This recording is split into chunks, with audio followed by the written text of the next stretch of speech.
So here's the deal. Like, as I'm the founder of BlackEntrepreneurHistory.com, and as the founder of BlackEntrepreneurHistory.com, I know a lot of history. Okay, I don't know all history, but I know a lot.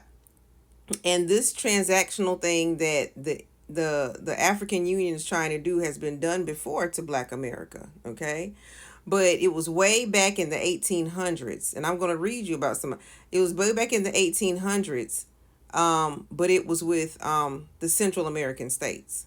Okay, and this was a formerly enslaved man named Don Juan Knight.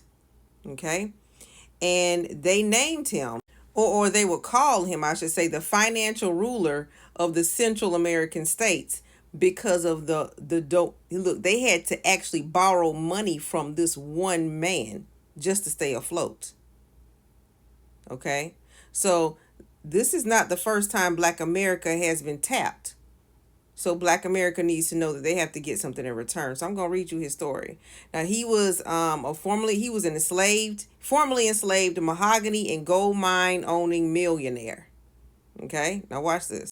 And this is on my site, blackentrepreneur.history.com. He was born enslaved in the state of Alabama and went on to become a millionaire black businessman in the country of Guatemala, while being called the financial ruler of the Central American states and the Black Vanderbilt.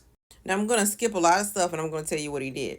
Once the Civil War ended, he and the rest of the enslaved were free. From there, he walked to the city of New Orleans, where this is all taking place now, I'm trying to tell you, and worked for a firm as a wharf laborer handling fruits from Central America. He saved all the money he earned from his line of work, and while continuously doing his duties well, his employer sent him to Yucatan, which is located in Central America, in order to manage the packing and shipping of fruits to New Orleans. Fast forward, it was in 1871 that John Don Juan Knight was the largest employer of labor in northern Guatemala.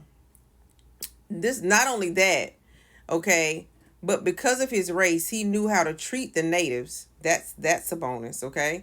And they were more enthusiastic to work for him than the white man. That's the other bonus. And that's the other bonus. Okay? Who had quit in their attempts to get the natives to work.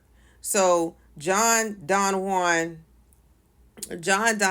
Knight, he knew how to treat people because he'd been at the bottom before too.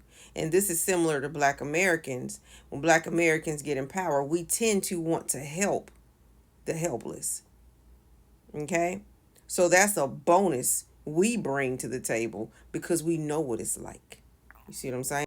Everybody in Guatemala wanted to work for him. Now, because he'd already impressed the government with how he brought money into their economy, right? The Guatemalan government didn't hesitate to give him advantages. In back then it was in the shipping concessions, right? All of his ventures were successful. The government never ceased to gain advice from him in all areas as he became their top consultant. You see what I'm saying? See what it's going. Now, John Don Juan Knight even opened a bank in Guatemala City in 1890s, and it was the most sound bank in the land. He became known as the most honest businessman in Guatemala. His businesses included vanilla bean farms, gold mines, steamboat stocks, and even the government of Guatemala borrowed funds from Knight to the tune of 100,000. And think of what that is. That's 10 million back in the day. So you had a whole entire country asking a man for money. And he gave them what's equal today to about 10 million.